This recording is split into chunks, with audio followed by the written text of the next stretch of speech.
Greetings from LA, my dear friends. This is Daisuke, and I very much hope that this video finds you well and in very good spirits wherever you are in the world.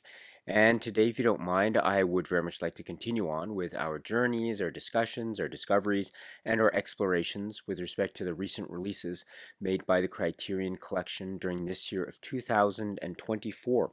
And that brings us to a title which has been designated by Criterion at spy number 1228. And this is a work which is described as being from the year 1993. And the name of the filmmaker is Chen Kaige. And the name of the work is, and once again, please, I apologize so deeply for my very terrible pronunciation. I hope you can forgive me. I will do my very best. But the name of the work is Ba Wang Bie Zhi, or as it's known in English, Farewell, My Concubine.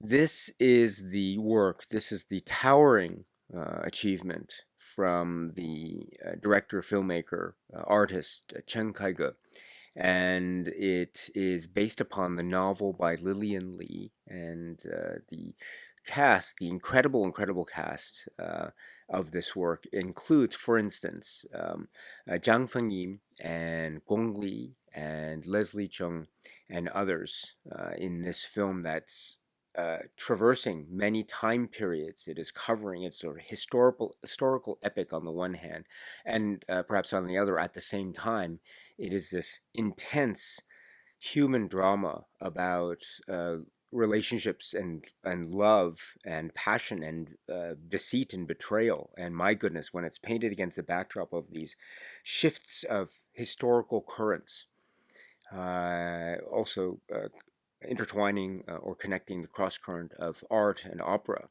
in this case the Peking opera. Here we have the makings of a grand, passionate, and very intense work, and one that has so many roots in a sense of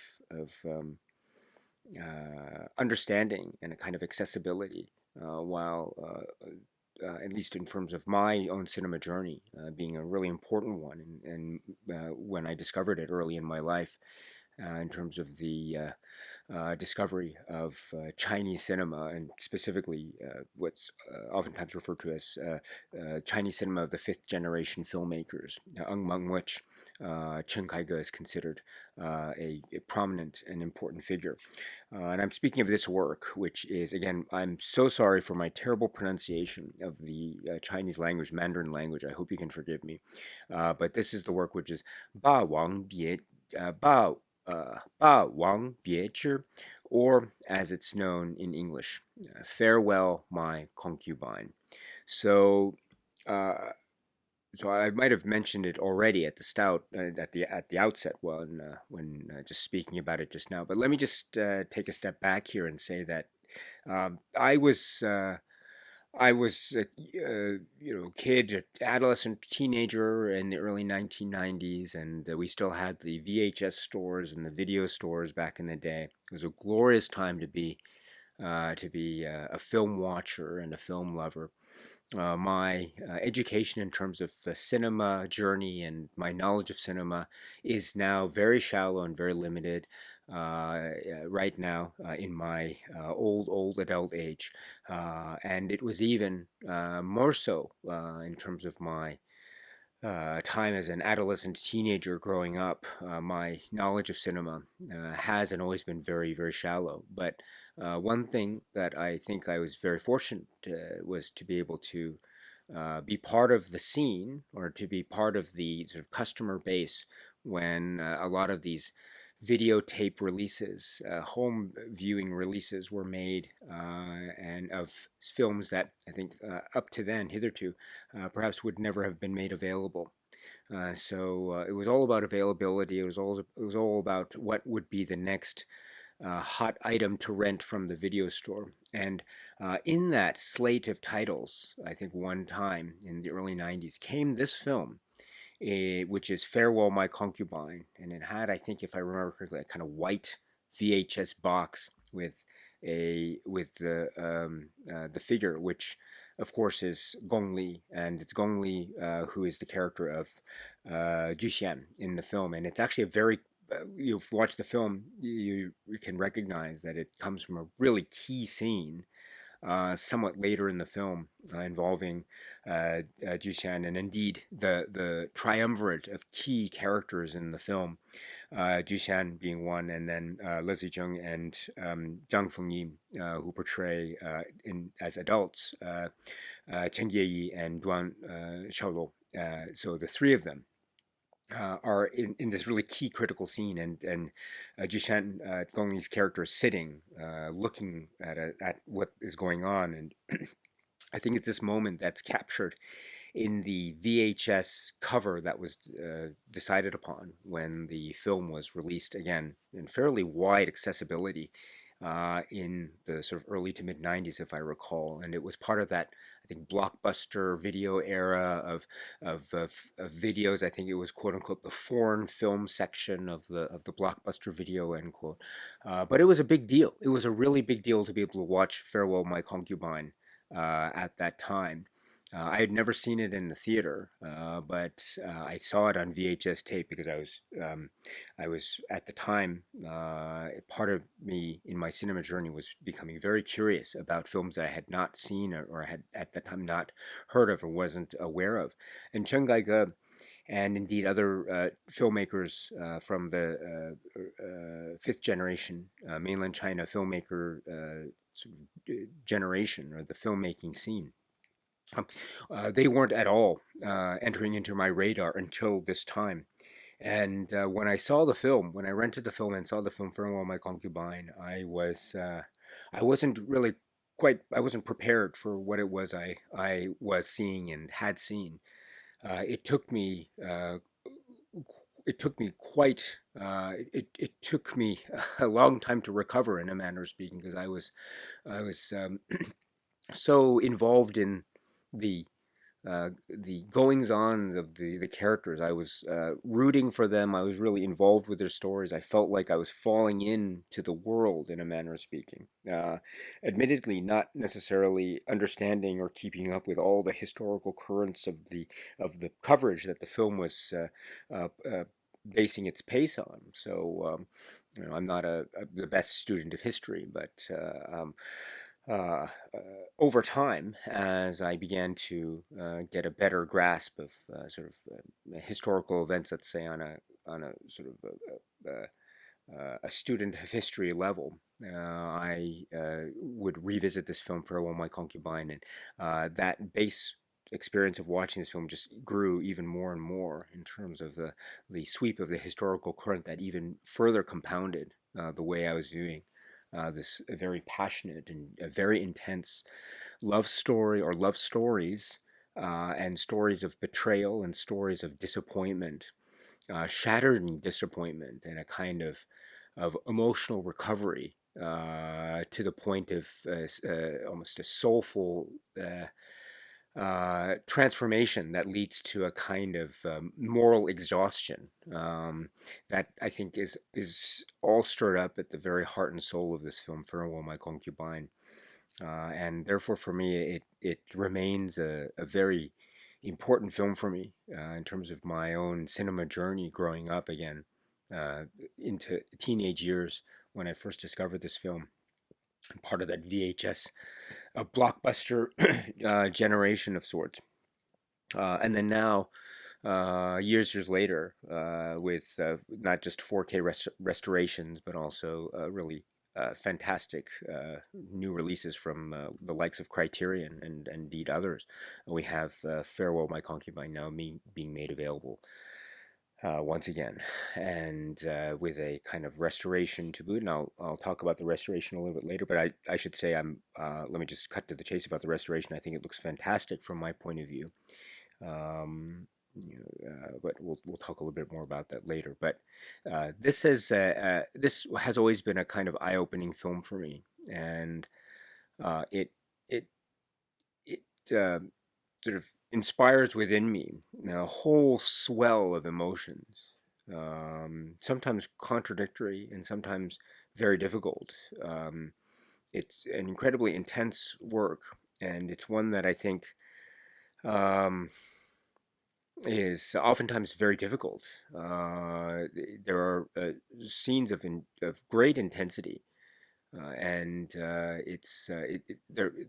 pain is also part of the story of Chen Kaige and Zhang Xiaolu and Yu Xian and others. I mean, and there's also a kind of sense of discovery, and also there's a sense of uh, of a connection. And how that connection is forged over time, given the circumstances, and so there's a sort of moving sweep to this, while following the beats of sort of traditional opera, with "Farewell, My Concubine," "Ba Wang Biejie" being the template or the center point or the thematic focal point based upon which this film is operating. So. Uh, there are these wonderful beats that just continue to beat and beat and beat and grow and grow and grow. And so it makes for, I think, a really comprehensive view, one that is both filled with a lot of joy and a lot of pain. But that's just how, I think, how involved one can get when one watches this film, Farewell, My Concubine. And I think the fact that it allows you to become so involved with the sweep of the story, I think, is a testament to the very power of the filmmaking. With director Chen Kaige and others being a critical part of that, obviously. So this is a really big deal, a really, really big deal for me. And so when I heard about this film being introduced into the Criterion Collection physical media catalog, I was really quite thrilled and over the moon. And now that I'm here sitting talking about it after seeing the Criterion release a number of times, I'm very happy to report that my feelings of the film have not changed, but in fact have been further. I've been further able to learn more about it and made some new discoveries when exploring this Criterion release, and were that I didn't know about before. That really made the experience even more eye-opening for me.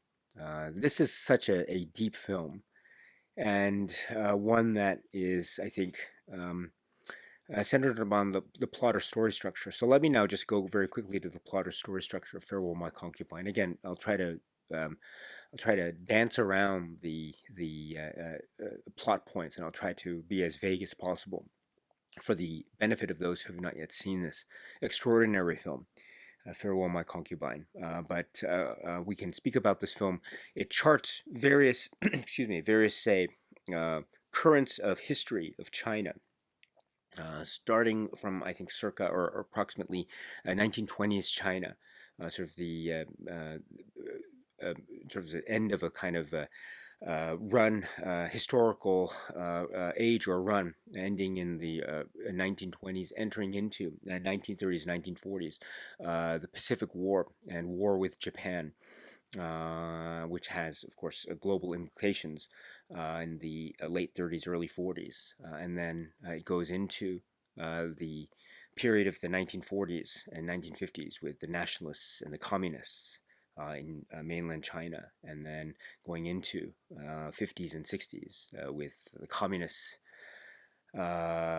influence, and then entering into, as a sort of kind of climax of the film, the events of the plot and characters set against the backdrop of 1960s communist China and the what's known as the Cultural Revolution, and then some of the what one might call the aftermath or the after effects of this sweep. And so, for those who are students of Chinese history, you will know much more than I that this is an incredibly voluminous, an intense, and very dense set of historical periods within the span of decades. which in the grand scheme of things is uh, is not a lot of time, but in fact it spans sort of generations and a kind of lifetime of effort and heart and soul, as we see, because the film uh, uses this backdrop or these backdrops to tell the lives of characters from a very young age when you first meet them. And as I say, in the circa 1920s, they're young boys training to be in this opera troupe. Quite intense training scenes indeed, which we'll get to in a minute. Uh, so, but the point is that this is covering so many parts of 20th century Chinese history, and so, for those who know Chinese history much more than I, you'll recognize this immediately. But even for someone like myself, who is admittedly not the greatest and most astute scholar or anything of the sort when it comes to Chinese history and any history, I mean, this is a very important and a very significant part of Chinese history, and also by connection, sort of world history. But in any event, this is a key component of Farewell My Concubine, because it is set against these backdrops that we'll see and be introduced to our main characters as we see them live and be nurtured and grow and endure and change and evolve and transform or devolve, as the case may seem to some. And we see their trials and tribulations indeed, and we see their various connections and ability to connect with each other and abilities to not connect with each other, and how their friendships are forged, or they might be tested, they might be further strengthened, they might be thrown into turmoil and upheaval. Or they might be totally shattered before our very eyes, just in order to then, maybe years later, be forced to again attempt to try to possibly mend the relationships that have been shattered and destroyed, try to pick up the shattered, broken pieces of glass, and in the hopes of maybe being able to mend them together, if it were for but one more performance or something of that sort. So this is a kind of important, not just conceit of the film. This is indeed a integral part of Farewell My Concubine. Cinema as a storyteller of history, or as a chronicler of history, again from certain viewpoints, mind you, here being the viewpoint of fifth generation Chen Kaige, although, as we will see from some of the comments that are shared in what's included in the supplements package of the Criterion release, there is a significant connection that filmmakers, Chen Kaige and others, have with the historical currency of the ebbs and flows of the backdrop, and indeed the foreground of Farewell My Concubine. So that's my very long-winded way of saying that history is very important, incredibly crucial to kind of further entry into the world of Farewell My Concubine, and thus being, I think, even more affected by its power and its beauty and its real breadth of scope. Now, against this backdrop, we have, as I say, we get to know a number of key characters from a young age, most of them, and two in particular we get to know, or one in particular we get to know almost immediately through a series of interesting interplays with black and white photography, almost black and white photography, and sort of the way in which this young boy leaves his mother in order to join this opera troupe under rigorous and painful, quite brutal training to become a performer in the opera. And this is the young character who's Doza, who will grow up to be called by the name Chen Kaige, and he will be in adult version, be portrayed by Leslie Chung. But we meet him as a young boy, and we see, as I say, the quite intense hardships that are associated with his early relationship with his mother.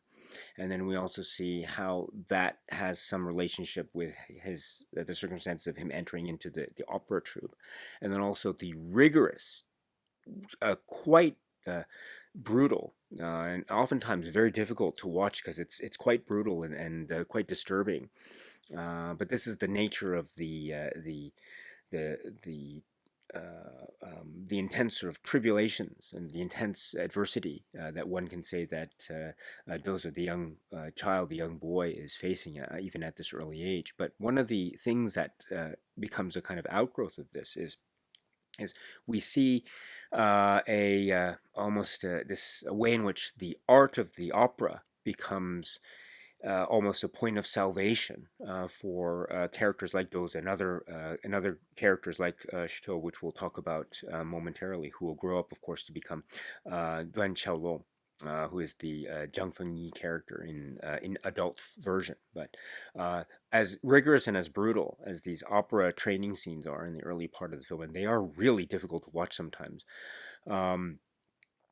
They are, because of the physical ordeals that we see portrayed on camera, they are also, for the characters, especially Chen Kaige, they are, they are, they become a kind of point of salvation. It's almost like it's their calling card in life. And we understand that it becomes a really important way to solidify who they are and what their, not just their lot in life, but their almost basis for existence, in a manner of speaking. There is a way in which the rigors of the training, when broken through, kind of reveal something that's very beautiful and very enlightening from their perspective. That is the performance, the opera performance piece, with Farewell My Concubine Ba Wang Biejie being a kind of the center point metaphor for this. And so, with all the pain and with all the almost a torturous training that has to be dealt with, there is the outcome of this, hopefully, is some kind of point of salvation at the other side. Not that it's all wine and roses. On the contrary, it is a very arduous path, and one that is not without tragedy, as we will see very early on in the film. But together, or perhaps in parallel with, or alongside the points of tragedy that do erupt and emerge fairly early on in the film, we also have, again, the key relationship between Dozo and Shito, their names as young children, and they will, as young boys, and they will grow up to be Chen Kaige and Duang Xiaoluo. And there is especially from Dozo or Chen Kaige's point of view, there is a feeling of friendship and salvation. There are many times that Shito Duan Xiaoluo, who he under being Duan Xiaoluo, he will save him, he will protect him. There's also ways in which there's a mutual affection for each other. There's also the sense of love and romance and sort of yearning and sexual yearning and desire, and the sort of feelings of love and sex and eroticism and this film can be said to be also from Chen Kaige's point of view in that way in which he regards Shito and how he loves Shito and is devoted to him and also is jealous of him, especially when we get into their characters as adults, when another character enters into the picture, that being Gong Li's Duxian. So we have the makings of this lifelong story that is spanning many sort of epochs or many periods of Chinese history. And so one can imagine the sways of one's hearts and emotions being moved this way and that way based upon where we find ourselves in life, and with the intensity of the opera and the training and the heart swells and the heartbeats of the ups and downs of life of these characters. And then you put into that, or you infuse into that, or you remind us of the periods in which they are indeed living and growing up. There's so many things happening and so many shifts happening to be quite impactful and also quite traumatic because of the breaks with the immediate past that lead into this new period, and then that new period breaks with the yet further new period. And so there are sudden shifts that I think can be said to be not just metaphorically mirroring kind of sudden shifts of sort of emotional baggage, but also the way in which the characters are attempting or endeavoring to try to, in a sense, withhold or withstand those sudden shifts. After all, when you see characters like Chen Kaige or Duan Xiaolu as they regard Zhu Xian, respectively, the Gongli character.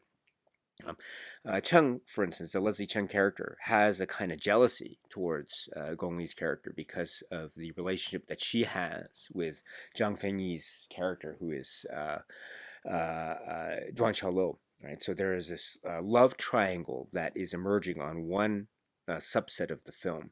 But as the film traverses from sort of the early 1920s, 1930s period into the war with Japan, the war between China and Japan, and the Japanese occupation, a military occupation of mainland areas, and then the end of the war with the surrender of Japan, and then the turn into of the currents of history from sort of the intense period. It's already been an intense period, but the intensity in the context of the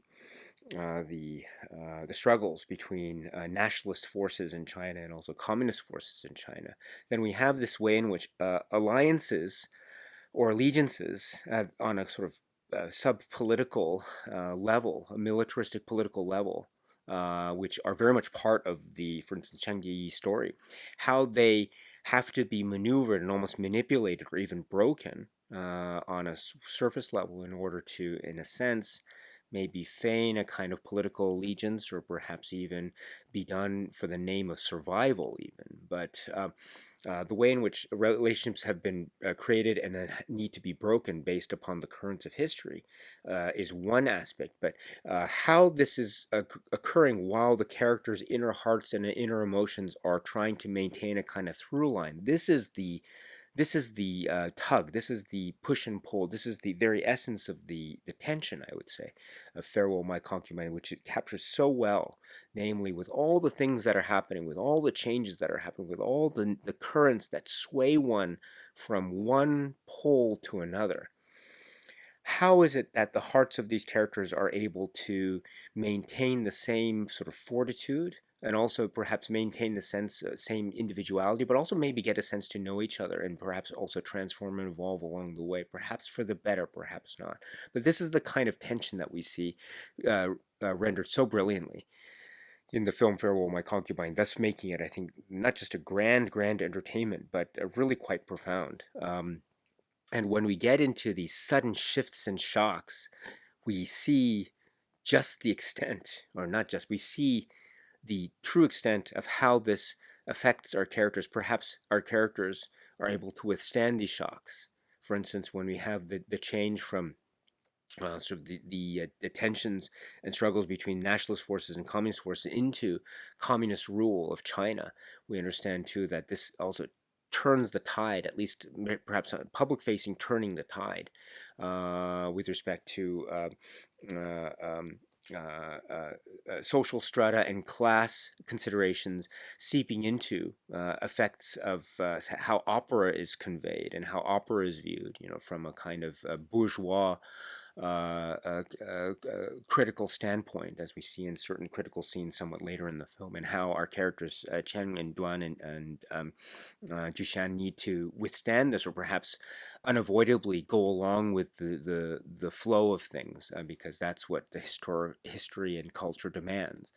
And so we see this tension give rise to certain decision making on the part of our characters in order to be able to either go along with the flow or perhaps try to resist the flow in whatever capacity they are able to do, while at the same time getting to know each other. Because as I mentioned, this is also a kind of triangular relationship. On the one hand, it's a love triangle because of the maybe the initial stance of Cheng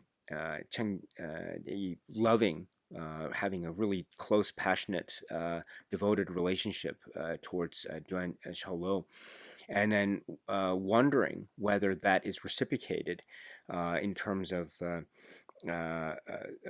friendship and devotion, a la being part of the opera troupe, or friendship and devotion, love and passion from a very intimate and erotic and sexual level, which may or may not be reciprocated, while also at the same time being reminded that Duan is also going to have a relationship with Gongli's Zhu Xian, and how that will affect the relationship between the two men, how that will affect the relationship between, for instance, Chen Kaige and Jushan, Gong Li's character, because that relationship too has a very complex nature to it, from one of perhaps one can say rivalry, kind of love triangle rivalry, to one of maybe uneasy respect, to perhaps one of a need or a necessity for an alliance, which might be threatened to collapse at any moment, again, based upon the sudden shifts of mood and change that we see in the coverage of the sweeping course of history into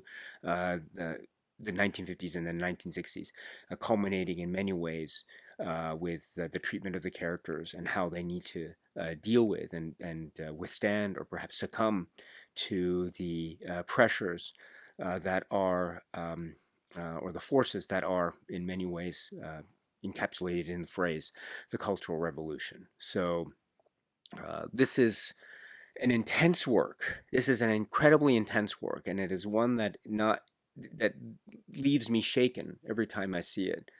I am moved to the core when I see this film, and every single time. And I would say that I've spoken a little bit about the way in which this covers history, but now let me turn, as a way of rounding out this part of the conversation, to the power and majesty of the performances. I must say that there is a physicality of the performances I'm stunned by this. Just in learning about how much the actors really were devoted to their roles here.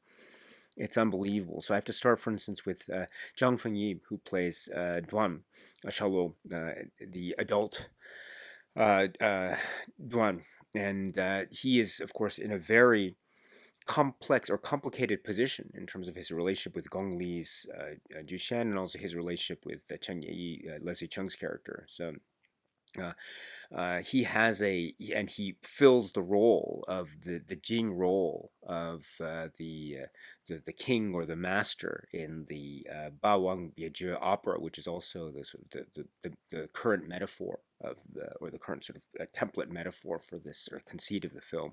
So in that way, he is the fellow opera performer to Cheng Di, and Cheng Di's down performance, but also there is a camaraderie. They are comrades, very much so, artistic comrades, and perhaps more than that.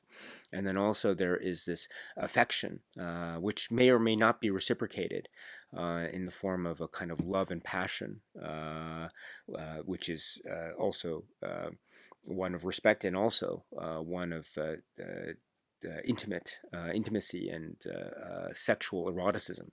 So this performance by Zhang Fengyi is so well, I think, tailored. I mean, there was one detail in the supplements that emerged I'd never known about until more recently, which is that there's a scene in which he is uh, his character is very severely beaten, and he has to be beaten by, or his character needs to be beaten by one of the opera troupe masters, the teachers or the leaders, uh, for a certain set of circumstances, which it's more complicated than it might seem. But he needs to be beaten publicly for everyone to see. And apparently, according to the actor, he was actually beaten by in the scene. It was his, he voluntarily agreed to it. He said the actor felt that this would help his performance.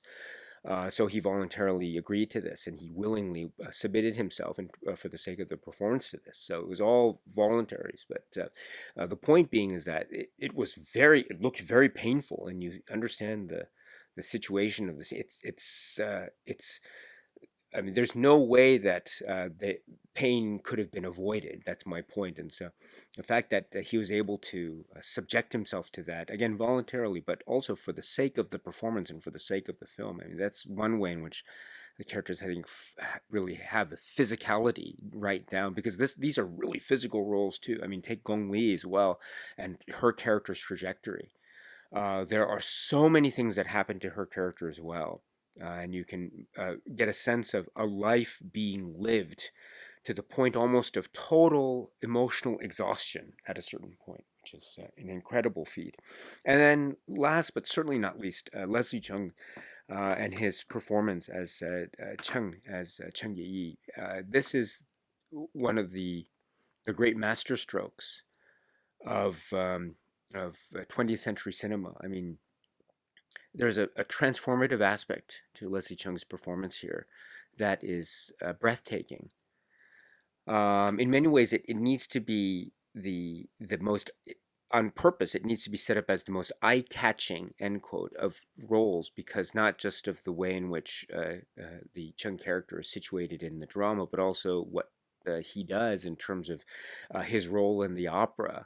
And being almost kind of the showstopper centerpiece in many ways of the role. In fact, there's such an importance in terms of the delivery of lines of his role, that where he makes a kind of mistake that really haunts him for the rest of his life, in a manner of speaking. But it's so critical in terms of approach on sexuality and gender, and then also on which itself is infused into the very essence of Farewell My Concubine. It really highlights just how key his performances, or his character's performances, and how this, again, it becomes a source of maybe great torture, but it's also a source of great salvation and pride on the part of Chen Yi. I mean, you can tell too that not only is Cheng a brilliant performer of the operatic arts, but also he is taking great pride in this. There is a sort of a traditional soulful nature of the artistic tradition that is being carried on. That's also under threat when we understand how also the opera and the opera troupe is going to be reacted to as the currents of historical tides change from this way to that into the beginning, middle, and ultimately the end of the film. But Leslie Chung's performance is extraordinary. It really is extraordinary. We also found out, or I found out in the supplements, which again something I didn't know before, but he's not a traditional opera a trained performer, apparently, but he really tried to do as much as he could for the sake of this performance in Farewell My Concubine. And I think, according to him, they had the crew had a double ready to go because there are some really detailed opera scenes where Chen Yi is shown performing. Apparently, according to Leslie Chung, they had a double ready to go, a kind of stand-in or maybe stunt double to do the opera scene, someone who is actually trained in the Peking opera. But ultimately, at the end of the day, according to Leslie Chung, they didn't need to rely on that person because Leslie Chung was that good in those scenes. So that just shows how much of the physicality he got so right. It's a masterful performance that is really very, very rich. It's going into areas of almost a personality and almost an egocentric manner in which this character commands certain situations this way and that. That's another great thing about this film. It doesn't shy away from showing the characters and their downsides. For instance, Leslie Chung says, and I think one of the interviews is that when he describes Cheng Yi's character, the character that he's performing, and he says that he sometimes describes the character in somewhat negative connotations, sort of selfish or somewhat egotistical, but that's really important because it's showing, in a manner of speaking, warts and all. It's sort of imperfections and all, and that makes, I think, their trajectories even more almost profound when they make certain changes and connections that they do, or it makes those breakups and dissolutions and destructions all the more painful when we realize just how much work has gone into the forging of these relationships, and the hope that might spring if those relationships might end up being mended before the day is out. But it's such a well-rounded performance that's going so many great and wonderful and profound places. The aspect of passion and attraction and love that is also being felt, and a kind of betrayal and jealousy that's also being felt. It's all in that performance, Leslie Chung's performance. It is profound and it's masterful, and is really quite stunning indeed. So, as is many other aspects of the film. And I must say, once again, just to close out this discussion before we move on to other aspects, this was my first way to discover Chen Kaige, and my first way to discover other films from other fifth generation Chinese filmmakers, Zhang Yimou and others. And so, and then other films, for instance, Zhang Yimou, and films like Gong Li appeared in, like To Live, etc. But and so it really ushered in for me this whole feeling of curiosity and yearning to watch and needing to know what other films were out there, and they were slowly but surely being made available around the same time as the availability of Farewell My Concubine. But I think for me and for a lot of other people, this was the first one, and so it in that way holds a really special place in my own cinema journey. And it's fascinating to revisit, and not just fascinating in the way of recalling these memories, but also in the form of this great Criterion presentation. This is a one of a kind treat, intense, powerful, emotionally sweeping, soulful, passionate, filled with a lot of love and destruction and betrayal, and a lot of soulful, intimate intensity. Very befitting this work indeed. This is the film which is Farewell, My Concubine. The Criterion Collection has released this film, Farewell, My Concubine, in this year 2024 at spine number 1228. Yes, 1228. And they've released this film on what I have here is the 4K UHD and Blu-ray combo edition, which means we have two discs. The 4K UHD disc, which is what I have in the player behind me, and then a separate Blu-ray disc. And the film can be found on either that 4K disc or the Blu-ray disc. And with regard to the master of the presentation, I have removed the insert or fold-out insert that's included in this. We'll talk about the contours of that a little bit later in this video, but for now let me share with you what it says about the master in the insert, and I quote, "Farewell, My Concubine is presented in the original aspect ratio of 1.85 to 1, undertaken by Thomson Films in Yvanty in France. This new 4K restoration was created from the 35mm original camera negative with a 35mm release print used for color reference. The 5.1 surround soundtrack was remastered at Yvanty, etc." So, this is a new 4K restoration with the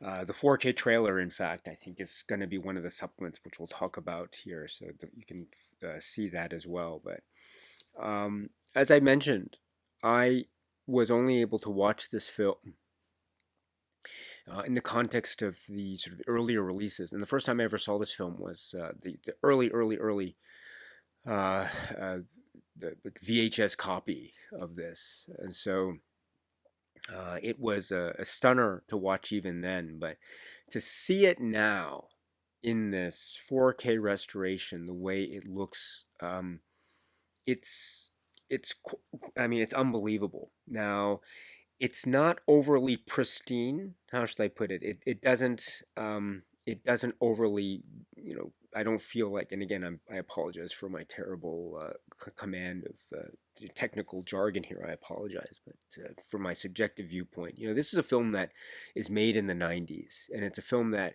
has a kind of, you can feel the dust in the air when you see some of the scenes, especially with the way in which interiors are lit from what's meant to be sunlight from outside. You can kind of feel the dust in the air. It really, you can just, in the very way it opens the film. I mean, it has this sort of pre-title sequence that sort of opens the film. You can feel the dust in the air. And it feels like, for lack of a better phrase, it feels like 90s smoke and dust.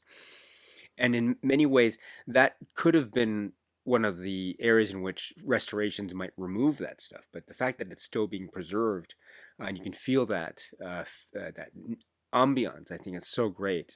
I love how I love it when restorations are able to preserve the, and I mean this in a very positive way, to preserve the dated aspects of the ambiance, because that is very, very key. Otherwise, it sort of takes the film almost unintentionally out of a kind of a sort of chronological context. So I really enjoy that very much, while at the same time having some incredible movements of cinematography flourish. I mean, you take also the way in which this film opens, kind of almost muted black and white tones that have a sense of a little bit of dashes of red here and there. I mean, it's quite stunning and eye-opening. And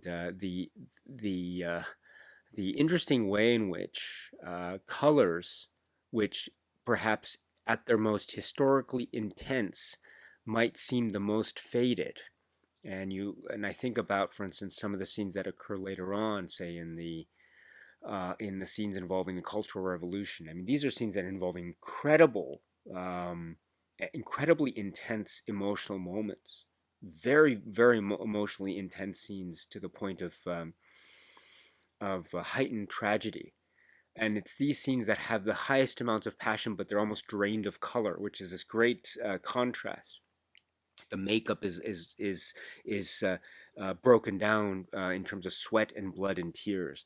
So I love that contrast, and it's sort of a psychological effect in terms of the way that the film looks and how I'm feeling in a given moment. So I think the presentation seems to be capturing these moments very, very well. There are scenes that are meant to be, I think, capturing a lovely sense of grand lushness of color. Take, for instance, the scenes involving the opera and Chen Kaige's makeup and performance. It's presented so pristinely, so beautifully, as it's meant to be, I think. And there are also some scenes involving nighttime scenes. Some of the scenes early on involving sort of the Pacific War, Japanese military occupation scenes.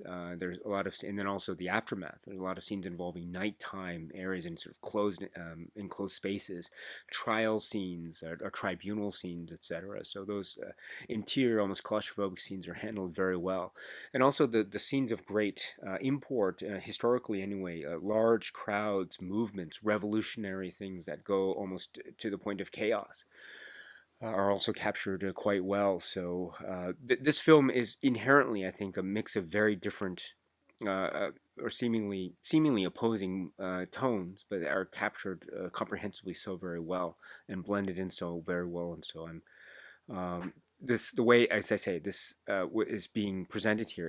It in many ways is a kind of eye-opening experience for me. Based on my own subjective experience with the film dating many, many years back, but uh, it's a stunner. It really is a stunner. The way it looks and sounds here, it's unbelievable, uh, beautiful and pristine. It's beautiful and pristine on the one hand. It's so still preserving the essence of the '90s and Chinese cinema at the same time. So well done. This is I think perhaps for many and for me as well, the definitive way to watch Farewell My Concubine from this point forward. So I'm very happy to have it. So and then you have the 4K disc, and then you have the Blu-ray disc. So your choice in terms of how you want to watch it. But bravo. Bravo to everyone involved in terms of the master and presentation of Farewell My Concubine. So now I have taken out the 4K disc and then I've put in the Blu-ray disc. So once again, this has two discs. The release that I have in front of me has two discs, the 4K disc and the Blu-ray disc. So you can watch the film on either disc of your choice. But if you want to check out the supplements, then you're going to have to go to the Blu-ray disc because that's where the supplements are. Before we get to that, I understand that there isn't any commentary track that's included with this release, which is too bad. I would have loved to have had a commentary track for this, but oh well. I guess you can't always get what you want. But if you try sometimes, you just might find you get what you need. And so if we turn to the supplements, we might be able to address what it is that we need, in the words of the Rolling Stones. But if we go to the supplements, we have, and again, pardon me for my terrible way of presenting this, I apologize, but I have the disc here, and we have four supplements here. So if we press the first one, it says making of, or the making of Farewell My Concubine. And this says, this 2003 documentary on the making of Farewell My Concubine features production footage as well as interviews with director Chen Kaige and actors Leslie Chung, Gong Li, and Zhang Fengyi. So this is a making of documentary. It's approximately 23 minutes. It's divided into sort of certain sections, and as it mentions, it has these interviews. There's a really good, a good uh, slice of this making of documentary features, for instance, interviews with Leslie Chung, and here he mentions, among other things, the little comments that I was alluding to earlier in my discussion about how he views the character of Chen Kaige. He calls him here egotistical, narcissistic, and talking about his character being empty and emotionally aggressive, which is a really fascinating way of viewing one's character. You know, there's there's a, I don't know, if I don't want to call it tendency. I'm not an artist or an actress. I don't want to go. I don't want to describe it in that way because I'm very inexperienced, obviously, with the art of acting. But my maybe my naive sense of things might suggest to me that actors might tend to look at their roles that they're portraying, and look at their roles from as sympathetic light as possible.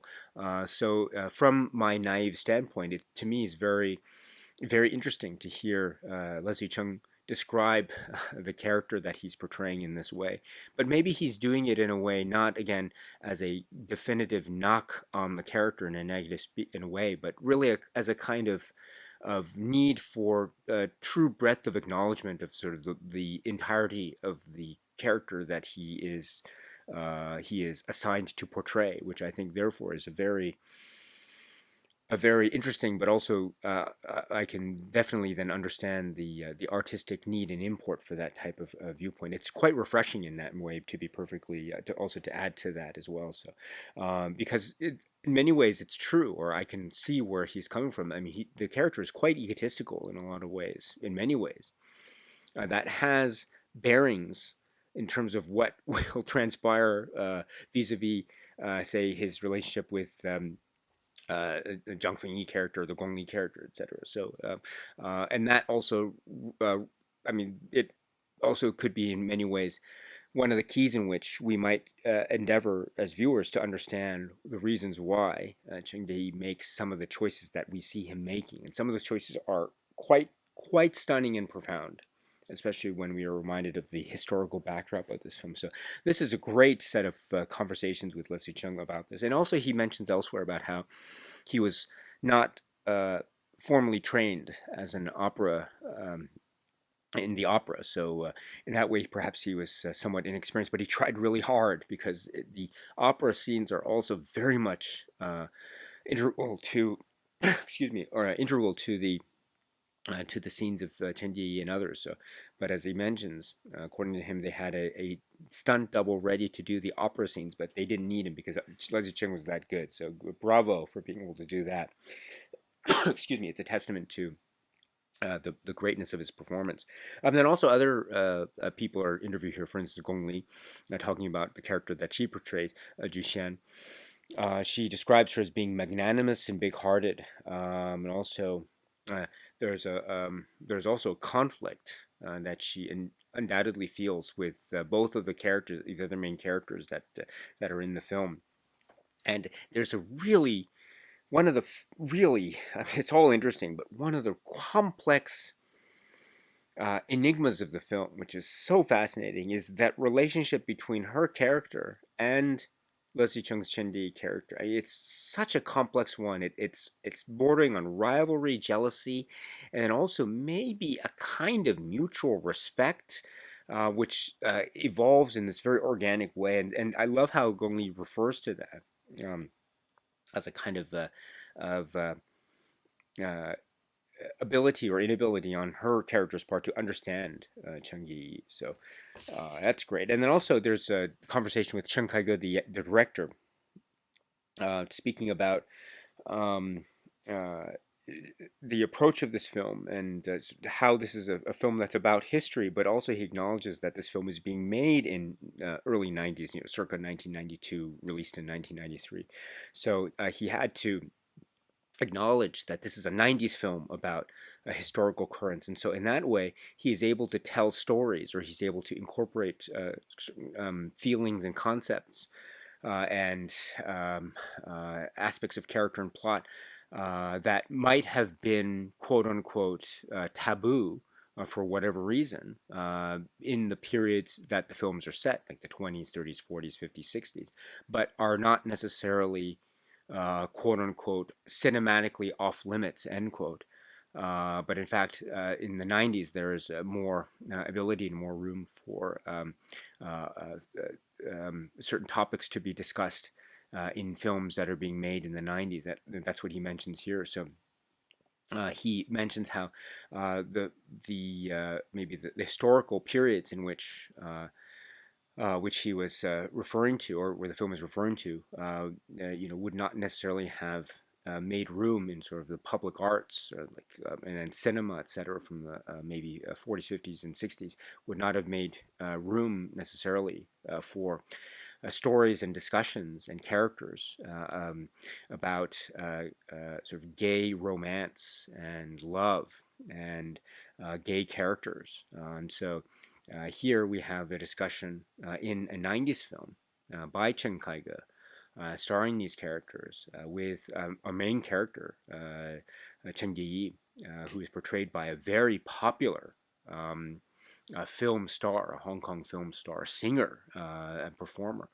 And it is going towards very sensitive topics of Chinese history, and it's also taking as a main character this, as Leslie Chung mentions, a somewhat difficult character in terms of the artistic temperament, and Leslie Chung mentions egotistical, narcissistic. So it has certain sways in that area. But as Chen Kaige mentions here, the film is also about his feelings as a gay character, and so that is very much part of who he is, Cheng Dai is, and also it very much forges the means by which, or the he makes certain decisions, and this is also very much this is very key.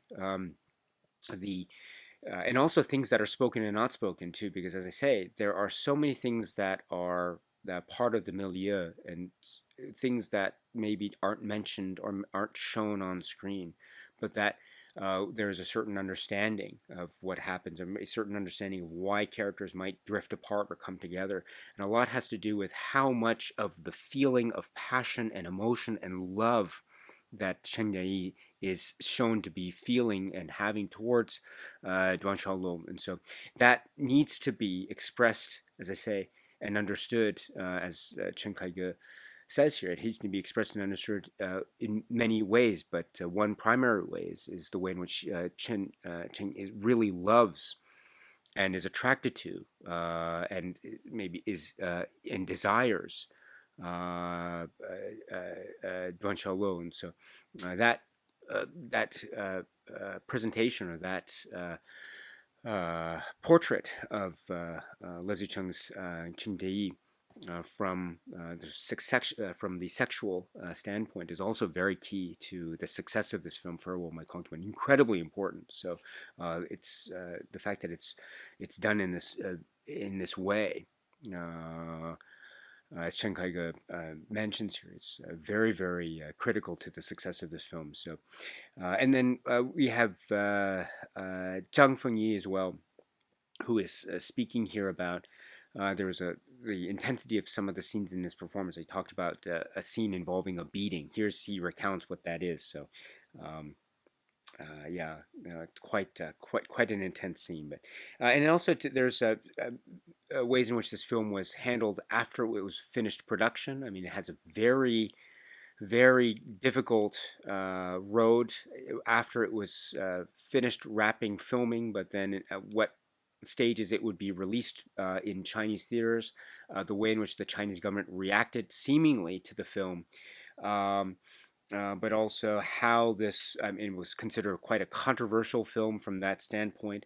Um, and Chen Kaige is not quite sure what the reasons are, but perhaps the reasons might be alluding to the fact that it's dealing from the Chinese authorities, the fact that it's dealing with a film which has a gay character or gay characters as the main characters of the film. It also might have to do with how it's treating the sweep of history, in particular the views or the scenes involving a communist rule in the 50s and 60s leading up to the Cultural Revolution. And then also the aftermath, too, which might be said to have a very biting or stinging commentary from a historical perspective on this. So these are cited as possible reasons for how the film was treated not so well by the Chinese authorities, the powers that be. But ultimately, the film enjoyed a lot of critical success overseas, including critical success and wonderful reactions from renowned film festivals like the Cannes Film Festival, etc. That it had this glowing success, and thus it also became one of the films that was becoming immediately available in, say, North American VHS and early emerging DVD markets. So the blockbuster video markets. So it's really quite amazing the reach of this film and now we can get versions like this from the Criterion Collection. So it had this really difficult post-production history and release history, but I think it's also a testament to the power of Chen Kaige. It's also the fact that it was ultimately, too, at the end of the day, it was a film that was very much about mainland China, but it was also a film that had, right, it came from the writer Lillian Lee. It also had performers who were performers from the mainland of China. There were also performers from Hong Kong, in Leslie Chung, etc. So it had already this kind of international backdrop of a sort of production viewpoint in history. So it was almost like propelling itself forward as this as the poster film in many ways of the fifth generation Chinese filmmakers and the international success that it would be had because of the very nature of how the film was being made. So these and other points come up in this great documentary, so you've got to check it out if you haven't already. So this is the making of Farewell My Concubine. It's approximately 23 minutes. Next we have Michael Berry and Janet Yang. And this is a Criterion Collection produced supplement, as I understand it. And it says, in this conversation recorded for the Criterion Collection in 2024, Michael Berry, author and professor of contemporary Chinese cultural studies at UCLA, talks with film producer Janet Yang, president of the Academy of Motion Picture Arts and Sciences. The two discuss both the novel and the film versions of Farewell My Concubine, the work of director Chen Kaige, fifth generation cinema, and the Chinese film industry. So this is approximately 36 minutes. It's a sit-down discussion between the two of them. They're sitting face to face in this, I think it's a room, maybe it's the Criterion office, I'm not sure, but it's a really lovely, pleasant conversation. It's approximately 30 minutes, as I say, and they speak about sort of the origins or the way in which the fifth generation came into being. It may be, as Michael Berry points out, it might be sort of an imperfect comparison, excuse me, but one way one might consider the fifth generation Chinese filmmakers might be somewhat like the French Nouvelle Vague or the New Wave. It's also, in many ways, too, not a shorthand, but it's also the way in which certain historical currents, as I mentioned a lot, historical currents, but that's also apropos a discussion of the fifth generation, because you can, as they cite here, a lot of movements just were being compounded at one given time. Thus, the filmmakers that ended up being the fifth generation filmmakers were in many ways, quote unquote, in the right space at the right time, end quote. What I mean by this, there's a lot of this need for, or this yearning for, like rock and roll or this sort of artistic expression that was seemingly breaking away from certain quote unquote traditional norms of cinematic expression from the 60s and 70s. And so we had, and then this was being inspired on by young filmmakers and artists who were entering into the scene. And so suddenly we had filmmakers like Zhang Yimou, like Chen Kaige, and others. And then we had films that were emerging, like in English, Yellow Earth, like Red Sorghum, and also Farewell, My Concubine, and then other films later, like To Live, etc. So it was a really exciting period of films, and to top it off, they were being fairly uh, fairly sort of contemporaneously, they were being released also overseas, and so it was really exciting. You'd get to be able to go to, as I say, your local Blockbuster store and be able to rent these films. Maybe not all of the fifth generation filmmakers, but a good selection. So it was also exciting time, both in terms of international consumption of these films, which was part of the point of, I think, the success of the fifth generation, as Michael Berry and Janet Yang, I think, really greatly point out, which is that part of the success was also that they were films that were in a way almost designed, and I don't mean that in a kind of cynical negative way, but they were almost naturally, organically designed to be successful on the international, say, film festival circuit scene. So, which probably was a large component in why they found success elsewhere. And also, it's interesting too, as they point out, just how the relative careers of these filmmakers might have be altered or changed over time, depending on the demands of the audience and the industries. I mean, look at Chen Kaige and the way in which his career has transformed. It's really quite amazing in terms of the films that Chen Kaige has made quite recently. Versus the films that he's made, in the Farewell My Concubine days, etc. So, a fascinating story of fifth generation. So, if one is new to the world of the fifth generation Chinese filmmakers, I think this is a great place to go as a great primer into this. And some other films are mentioned as well for your information. But they do talk about it being a kind of cultural renaissance era.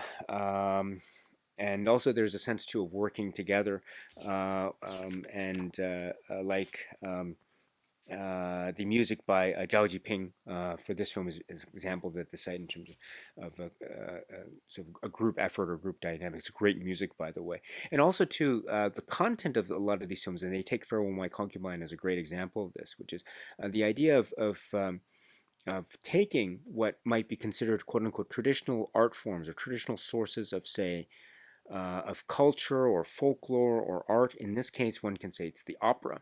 That is that. But then using it as a means of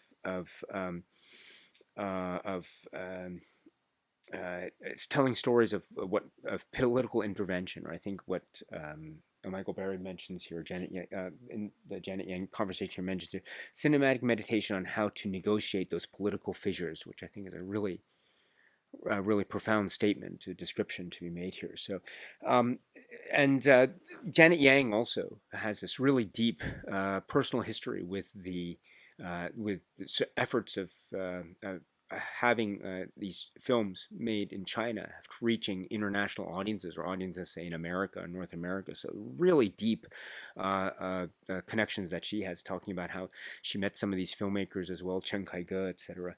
And also this leads into a history of how this film was made, with for instance, the Su Feng, who the actor, who's not just in terms of the production of the film Farewell My Concubine, but also an actor in all right, with King Hu and Touch of Zen and others.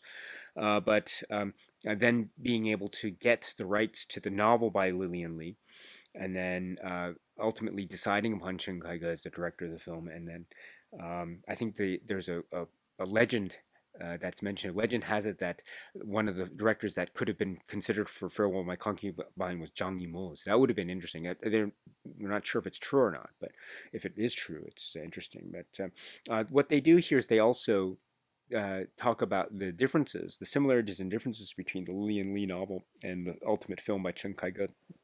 For example, I think the other screenwriter that's credited, Lu Wei, is described here as really inserting a lot of the aspects of the opera, picking opera in the story, and that's so much a part of the milieu of this film. So that's really important.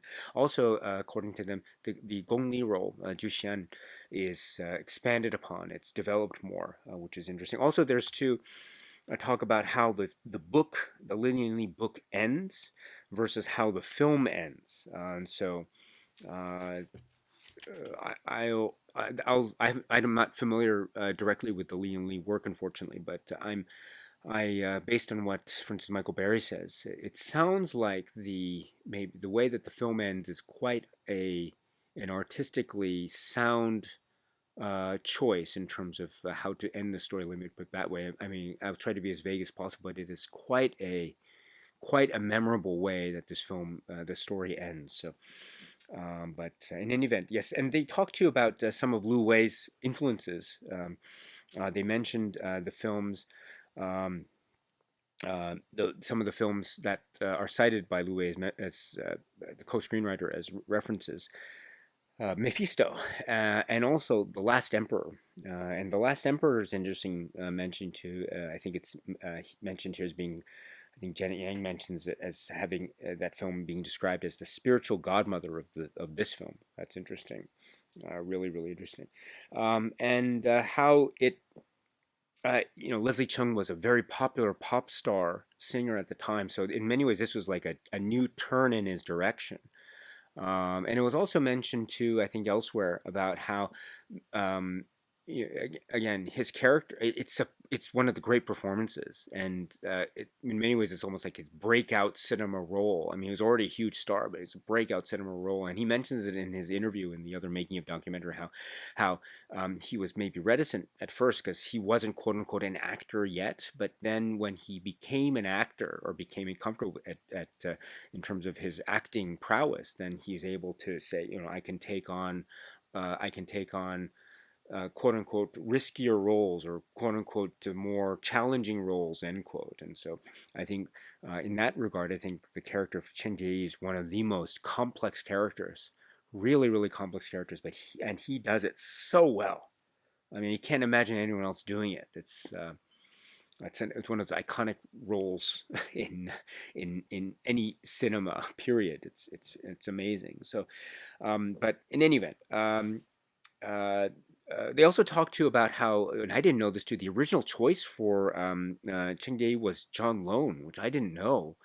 That was really interesting. And also they speak to you about how, it's another thing I didn't know, but Leslie Chung is a Hong Kong actor and he can speak Mandarin, but I think the demands of the role were such that I think they needed to have his voice dubbed because this role was in Mandarin, so they describe how the voice was dubbed. I didn't know that as well, so wow, I'm learning so much.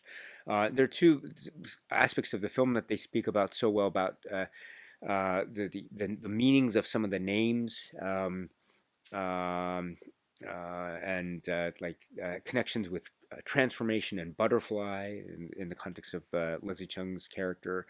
Zhang Fengyi, they describe, actually did have actual opera training as a young performer. They speak to about opera, picking opera being such a precise art that incredibly important. And then there's to talk by Michael Bear in particular about surmising why the film had been treated by the Chinese authorities upon its post-production process in this way. Surmising, for instance, maybe the reasons could have been about how it was handling the story about this gay character, or these gay characters, Chen Dei's role in this film being probably the most prominent. That's one possibility, as he says, although he's not sure. It's also possible, as he says, maybe it was to do with how the Chinese government viewed how the film was handling the Cultural Revolution. That could have been it. We're not sure. Apparently, or how it was handling aspects of suicide and the Cultural Revolution. Although that's also it's possibility. It's not quite sure. And speaking to you about how what it meant. I mean, this film is it's not quote unquote banned in China per se, but it had something to do with how it was released or the version that was officially acceptable or not, and that ultimately, according to myth, it came down to whether or not Deng Xiaoping liked the film or not. So and apparently that had a lot to do with the film ultimately getting a kind of domestic release. So, but in any event, there's a lot here. There's a lot here, and there's a lot to chew on metaphorically. So 36 minutes of wonderful insight from these two experts, Janet Yang and Michael Berry. So please check it out if you can. It's really great. And then we have Chen Kaige and Charlie Rose. And this is a 1993 interview, I think. So it says, I quote, when Farewell My Concubine was released in the US, director Chen Kaige appeared on the PBS talk show Charlie Rose on October 18th, 1993. That interview is presented here. This is a really great interview. Chen Kaige, you hear from him directly. I mean, it's an interview that's conducted in English. He speaks in English. He's very well mannered, and he's so well spoken and very clear. His comments here are so lovely. He talks about how the film was quote unquote banned twice. He also talks about the film, describes it as being a film about artists, love, passion, tragedy. The film had a really lovely reception at the Cannes Film Festival. So he talks about how very being pleased about that. The reactions from American audiences and reactions from Chinese audiences, the quantitative similarities or differences. He talks about too the ending. Also, he speaks about how it's very painful. There are some parts of it that were very painful to make, and he speaks about this. And this is also another detail that is really quite extraordinary, which is there's some moments here involving the Cultural Revolution. And again, I'll try to be as vague as possible, but one of the things that was so intense about the scenes in Farewell My Concubine set forth against the Cultural Revolution period was there were moments where characters were demanded by a kind of almost well, they were confronted with whether or not they would denounce certain feelings and ideas, and perhaps even certain family members. And so it sets itself up for being these really intense scenes. And what Chen Kaige says here is that he actually, in his own life as a teenager, was asked by authorities and indeed go through with a kind of public denouncing of his own father, who is himself an artist. And so, and he says he publicly denounced his father because of certain aspects of the Cultural Revolution, which Chen Kaige admits now being not quite sure of at the time. I mean, he was only like a young teenager, but he felt like it was his duty. That's what he said. But then he realized that it was a very big mistake that he made. And so but that has a real powerful, maybe personal resonance in some of the specific scenes of Farewell My Concubine. So there's an anecdote that he shares here about how he didn't necessarily want his father to be around when they were shooting those scenes. And also his father was very much involved in the production of the film. So it had to come up in conversation. And I think Chen Kaige shares about how he says that he wanted to apologize to his father, and his father just very, very kindly and simply said, "Yeah, forget about it," as fathers may do. That is such a powerful, lovely anecdote, very emotional, and so. And then Chen Kaige goes into other details here, but why the Chinese? He was asked why was it the Chinese government reacted to the film the way they did in terms of maybe blocking the release in certain aspects. And he talks again. Chen Kaige can only surmise the reason. Maybe it had to do with how the film handles aspects of the Cultural Revolution history and suicide. It could be also maybe other aspects of how it handles gender and sexuality. But in any event, it did find, and it does find, a great audience or audiences of great numbers now across the pond and then domestically and then internationally. And so because of its great success in, say, festival circuits, etc. But there's a lot here, so please check this out if you can. It's a great one, the Charlie Rose interview with Chen Kaige, so that's also part of it. And then last but not least, we have the trailer, and this is the 4K trailer for the film, I think, to commemorate the new release of this. And it's a great release, as I say. So that rounds out the supplements. As I say, it would have been nice if we had another supplement, like a commentary track or something.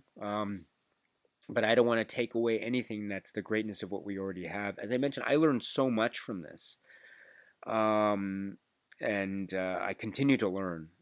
So that makes me, of course, curious and always wanting more. You know, I'm selfish like that. I apologize, but I always yearn for more. But it would have been nice if we had maybe something, somewhat maybe an additional aspect of maybe.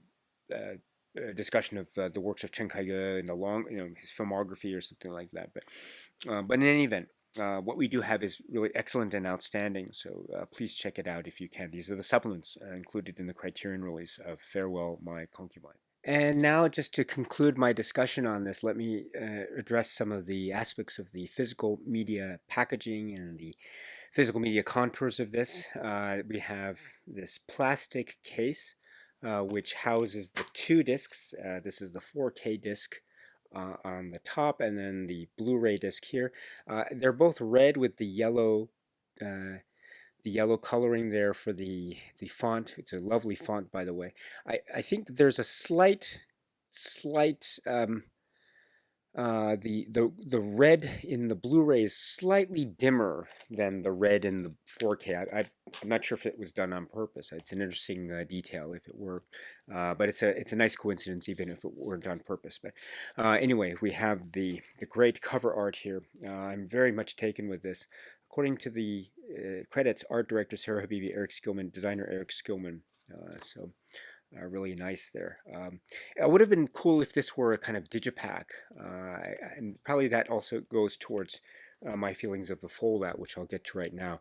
I'm not a fan of the fold-out. I really wish this could have been a booklet. I think all Criterion releases should be booklets. It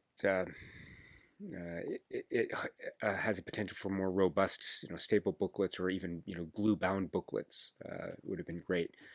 But oh well, that's okay because we still have more ability to see how the stills are shown here, which is part of one side of this. And the other side we have Pauline Chen's essay, All the World's a Stage, which is a really great essay. It does cover some aspects of for instance, the career of Chen Kaige and specific aspects of Farewell, My Concubine, historical sweep of this. And so my strong recommendation is please watch the film first, and then you can go ahead and read the great essay, All the World's a Stage. So there we go. And so there we have it. That's my take on Farewell, My Concubine. What is the restoration? What's described as being the original director's cut. And so I think also I've neglected to mention. I apologize. I understand that there might be various versions of this film. I think. That have been made based upon how this film, in terms of the reaction by the government upon its initial release or initial production. So I understand certain possibilities of that, but I'm very happy with this version of the director's cut as it's described here. And so this is now, I think, for me, the definitive way to visit this film or revisit this film going forward. So I'm very pleased with this.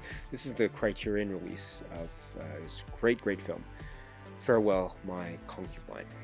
So, my dear friends, that's it for now. Thanks very much for joining, and I hope it was great to see you. I hope to see you again very, very soon. But until we see each other again, please continue to be happy and healthy and well, And please keep on watching a lot of great, great, great movies, such as Farewell, My Concubine, such as other works by Chen Kaige, such as other films in the Criterion Collection, and beyond, beyond, beyond.